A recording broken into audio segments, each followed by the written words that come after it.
പരാജയത്തെക്കുറിച്ച് CPM-നും ഇടതുപക്ഷത്തിനുണ്ടായ പരാജയ കാരണങ്ങൾ പാർട്ടി സംസ്ഥാന സെക്രട്ടറി MV ഗോവിന്ദന്റെ തുറന്നുപറച്ചിൽ യാഥാർത്ഥ്യവുമായി ചേരുന്നതല്ലെന്ന് തളിപ്പറമ്പ് MLA TK ഗോവിന്ദനും പയ്യന്നൂർ MLA V കുഞ്ഞികൃഷ്ണനും കണ്ണൂർ പ്രസ് ക്ലബ്ബിൽ വാർത്താസമ്മേളനത്തിൽ പറഞ്ഞു. ഈ സംസ്ഥാന കമ്മിറ്റിക്കും അതിന്റെ നേതൃത്വമായ സെക്രട്ടറിക്കും സ്വജനപക്ഷപാതത്തിന്റെയും പാർലമെന്ററി മോഹങ്ങളുടെ ജീർണതയിൽ നിന്ന് തെറ്റുതിരുത്തി പുറത്തു വരാനോ പറ്റിയ പിശക് അംഗീകരിക്കാനോ അല്പം പോലും കഴിയുന്നില്ല. തളിപ്പറമ്പിലെയും പയ്യന്നൂരിലെയും തോൽവിക്ക് കാരണം ജില്ലാ കമ്മിറ്റിക്കല്ല. ജില്ലാ സെക്രട്ടേറിയറ്റിൽ തളിപ്പറമ്പിൽ നിശ്ചയിച്ചിരുന്ന സ്ഥാനാർത്ഥിയെ ഭൂരിഭാഗം പേരും എതിർത്തതാണ്. പയ്യന്നൂരിലും TI മധുസൂദനനെ സ്ഥാനാർത്ഥിയാക്കരുതെന്ന് പാർട്ടിക്കുള്ളിൽ അഭിപ്രായം ഉയർന്നിരുന്നു.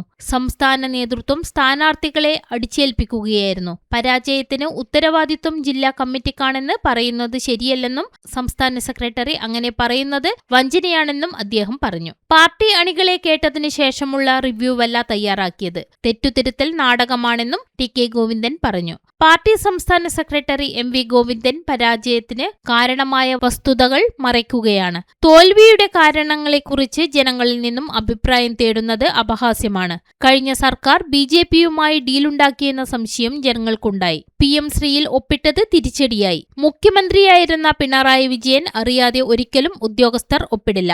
വെള്ളാപ്പള്ളിയെ മുഖ്യമന്ത്രി കാറിൽ കയറ്റിയതും തിരിച്ചടിയായി. വെറുതെ നടന്നു പോവുകയായിരുന്ന ഒരാളെ കാറിൽ കയറ്റുകയായിരുന്നില്ല. ന്യൂനപക്ഷങ്ങളെ ഇക്കാര്യം അകറ്റിയെന്നും മതനിരപേക്ഷത മറന്നതാണ് പരാജയ കാരണമെന്ന് TK ഗോവിന്ദൻ പറഞ്ഞു. തളിപ്പറമ്പിൽ മുൻ MLA നടപ്പിലാക്കിയ പദ്ധതികൾ തുടരും. MLA എന്ന നിലയിൽ ആർക്കു വേണമെങ്കിലും എപ്പോഴും തന്നെ സമീപിക്കാം. MV ഗോവിന്ദൻ നടപ്പിലാക്കിയ ഹാപ്പിനെസ് ഫെസ്റ്റ് നടപ്പിലാക്കും. സഫാരി പാർക്ക് പദ്ധതിയെക്കുറിച്ചും അതിന്റെ മറ്റൊരു രൂപത്തിൽ ആലോചിക്കുമെന്നും TK ഗോവിന്ദൻ പറഞ്ഞു. ഹാപ്പിനെസ് പദ്ധതിയുമായി ബന്ധപ്പെട്ട് അഴിമതി ആരോപണങ്ങൾ ഉയർന്നിട്ടുണ്ട്. ഈ കാര്യം അന്വേഷിക്കാൻ സർക്കാരിനോട് ആവശ്യപ്പെടുമെന്ന് TK ഗോവിന്ദൻ പറഞ്ഞു. പയ്യന്നൂരിൽ MLA ഓഫീസ് തുറന്നു പ്രവർത്തിക്കാൻ കഴിയാത്ത സാഹചര്യമാണുള്ളതെന്ന് പയ്യന്നൂർ MLA V കുഞ്ഞികൃഷ്ണൻ പറഞ്ഞു. LDF നടത്തിയ പ്രചാരണത്തിന്റെ 10% പ്രചരണം പോലും താൻ നടത്തിയിട്ടില്ല. എന്നിട്ടും മണ്ഡലത്തിൽ സ്ഥാപിച്ച ബോർഡുകൾ തകർത്തു. തനിക്ക് വേണ്ടി എഴുതിയ ചുമരുകൾ പൊളിച്ചുമാറ്റി. ഒരു സ്ഥാനാർത്ഥിക്കായി എഴുതിയ ചുമർ വെള്ളയടിച്ച് മറ്റൊരു സ്ഥാനാർത്ഥിക്കായി എഴുതിയത് ചരിത്രമാണ്. തിരഞ്ഞെടുപ്പ് പ്രചാരണ ഓഫീസ് തുറക്കുന്നതിനെയും തടസ്സപ്പെടുത്തി ഇതിനായി കെട്ടിട ഉടമയെയും ഭീഷണിപ്പെടുത്തി. പയ്യന്നൂർ വിഷയം ചർച്ച ചെയ്യുന്നതിൽ CPM നേതൃത്വത്തിന് തെറ്റുപറ്റി. ജനങ്ങളിൽ നിന്നും പിരിച്ച തുകയുടെ കണക്ക് ആരോടും പറയേണ്ടതില്ലെന്ന കണ്ണൂർ ജില്ലാ സെക്രട്ടറി KK രാഗേഷിന്റെ വാർത്താസമ്മേളനം പാർട്ടി അണികളിൽ തെറ്റിദ്ധാരണ പരത്തുകയും എതിർപ്പുണ്ടാക്കുകയും ചെയ്തെന്ന് V കുഞ്ഞികൃഷ്ണൻ പറഞ്ഞു. ഞങ്ങൾ രണ്ടുപേരും ചേർന്ന് വിളിക്കാനിടയായിട്ടുള്ളത് പാർട്ടിയുടെ സംസ്ഥാന സെക്രട്ടറി MV ഗോവിന്ദൻ മാഷ് കഴിഞ്ഞ സംസ്ഥാന കമ്മിറ്റി തീരുമാനം പത്രസമ്മേളനത്തിലൂടെ പറയുകയുണ്ടായി. സംസ്ഥാന കമ്മിറ്റി പരിശോധിച്ചത് കഴിഞ്ഞ തെരഞ്ഞെടുപ്പ് പരാജയത്തെക്കുറിച്ചാണ്. അതായത് തെരഞ്ഞെടുപ്പ് പരാജയത്തിനുള്ള കാരണങ്ങൾ അത് സംബന്ധിച്ച റിവ്യൂ ആണ് കഴിഞ്ഞ സംസ്ഥാന കമ്മിറ്റി നടത്തിയത്. അങ്ങനെ റിവ്യൂ നടത്തുന്നതിന് മുമ്പായി പാർട്ടി ഘടകങ്ങളെ കേട്ടുകൊണ്ടാണ് റിവ്യൂ തയ്യാറാക്കുക എന്നാണ് നേരത്തെ പാർട്ടി സെക്രട്ടറി പറഞ്ഞത്. അപ്പോൾ താഴെ നിന്നുള്ള ചർച്ചകളൊക്കെ കേട്ടിട്ടാണ് സംസ്ഥാന കമ്മിറ്റി റിവ്യൂ തയ്യാറാക്കിയത് എന്നാണ് ഗോവിന്ദൻ മാഷ് അവകാശപ്പെടുന്നത്.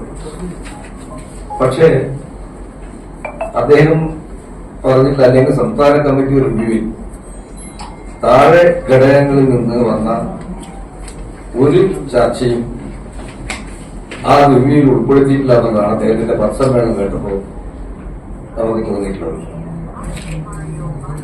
പാർട്ടിയിൽ ഉടനീളം ചർച്ച ചെയ്യുന്നത് ഈ തെരഞ്ഞെടുപ്പിന്റെ പരാജയത്തിന്റെ പ്രധാനപ്പെട്ട കാരണങ്ങൾ പാർട്ടി നേതൃത്വം സ്വീകരിച്ച അങ്ങേയറ്റത്തെ ജനാധിപത്യ വിരുദ്ധവും ഉൾപാർട്ടി ജനാധിപത്യം നിരക്കാത്തതുമായ കാര്യങ്ങളാണ് യഥാർത്ഥത്തിൽ ഈ പരാജയത്തിന് കാരണമെന്നാണ് പാർട്ടി അണികളിൽ ഉടനീളം ചർച്ച ചെയ്തിട്ടുള്ളത്. പ്രത്യേകിച്ച് ഇവിടെ ചില ചർച്ചകൾ തന്നെ വന്നിട്ടുള്ളത് ഒന്ന് പാർട്ടി സംസ്ഥാന സെക്രട്ടറി ഈ തെരഞ്ഞെടുപ്പിൽ എടുക്കുന്ന നിലപാട് അതുപോലെ തന്നെ പാർട്ടി സ്ഥാനാർത്ഥികളെ നിശ്ചയിച്ചിട്ടുള്ള തെറ്റായ രീതികൾ, ഇതൊക്കെ പാർട്ടിയിൽ ഉടനീളം ചർച്ച ചെയ്യപ്പെട്ടിട്ടുണ്ട്. അതുപോലെ തന്നെ പാർട്ടിയിൽ നിന്ന് മതേതരത്വ മനസ്സുള്ള ജനങ്ങളെ പാർട്ടിയിൽ നിന്ന് അകറ്റാനിടയായ ഒട്ടേറെ സംഭവങ്ങൾ ഉണ്ടായി. എന്ന് പറഞ്ഞാൽ CPM-ന് ഇടതുപക്ഷ പാർട്ടിക്ക് ഉണ്ടാവേണ്ടുന്ന മതേതരത്വ നിലപാടിൽ വെള്ളം ചേർക്കുന്ന സംഭവങ്ങൾ പാർട്ടി സഖാക്കൾ ചൂണ്ടിക്കാണിച്ചു. അപ്പൊ ഇതെല്ലാം പാർട്ടി താഴെ കടയിൽ ചർച്ച ചെയ്തിട്ടുണ്ട്. എന്നാൽ ആ റിവ്യൂ റിപ്പോർട്ടിൽ അത്തരമൊരു കാര്യവും പരാമർശിക്കപ്പെട്ടിട്ടില്ല. ഇവിടെ 27 സ്ഥാനാർത്ഥികളിൽ 24 പേര് തോറ്റു. ആ സ്ഥാനാർത്ഥികൾ സ്ഥാനത്തെന്ന് പറയുന്നത് പാർട്ടി ജില്ലാ കമ്മിറ്റിയോ മണ്ഡലം കമ്മിറ്റിയോ അംഗീകരിക്കുന്ന സ്ഥാനാർത്ഥികളായിരുന്നു. അതുകൊണ്ട് ഞാൻ